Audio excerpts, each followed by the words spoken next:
Hello, welcome to my channel. ఇవాల్టి ఎపిసోడ్లో మనము తెనాలి రామకృష్ణ హాస్య కథల్లో ఒక కొత్త కథ చెప్పుకుందాము. అయితే రాయలవారి సభకి ఒకరోజు ఒక మాంత్రికుడు వస్తాడు, అంటే మెజిషియన్ అనమాట. మంత్రాలు చేసి చూపించేవాడు. అయితే అతనికి వచ్చిన విద్యలన్నీ చూపిస్తాడు. అందరూ మెచ్చుకుంటారు, భళా భళా అని మెచ్చుకుంటారు. అయితే ఆ మెజిషియన్ ఏమంటాడంటే రాయలవారితో, మహారాజా, నేను చూపించినవి కాకుండా మీ రాజ్యంలో ఎవరన్నా నేను చూపించనివి చూపించగలరా అని అంటాడు. అంటే అతను చెయ్యలేనివి ఏదన్నా చెయ్యగలరా ఆయన రాజ్యంలో వారు అని అంటాడు. అప్పుడు రాయలవారికి ఏం చేయాలో అర్థం కాదు. అప్పుడు తెనాలి రామకృష్ణ చేయగలడు, రేపు మీరు తప్పకుండా రండి సభకి అని చెప్తాడు. తెనాలి రామకృష్ణ ఏమో ఆయన ఏం మెజిషియన్ కాదు కదా, ఆయన ఆలోచనలో పడిపోతాడు. అప్పుడు ఆయన భార్య వాళ్ళు పిల్లలు బయట ఆడుకుంటుంటే చూస్తుందన్నమాట. ఇసుకతో ఆడుతూ ఉంటారు.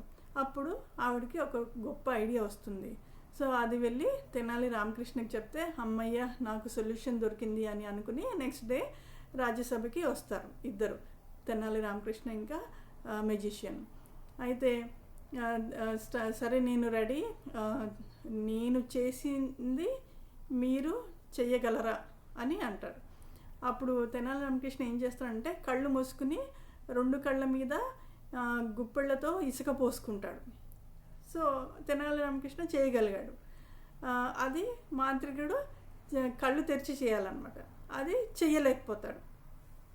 అయితే సో తెనాలి రామకృష్ణ గెలుస్తాడు.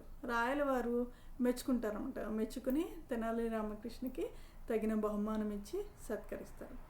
అయితే మోరల్ ఆఫ్ ది స్టోరీ ఏంటంటే, విద్య వచ్చినప్పుడు గర్వం ఎప్పుడైతే ఏర్పడుతుందో అప్పుడు అందరి ముందర అవమానం తప్పదు అని స్టోరీ మోరల్ అన్నమాట. సో విద్య ఉన్నప్పుడు అణుకువగా ఉండాలి, హంబుల్గా ఉండాలి అని ఈ స్టోరీ మోరల్. సో నెక్స్ట్ ఎపిసోడ్లో ఇంకో స్టోరీతో కలుద్దాం. Thanks a lot. Bye bye.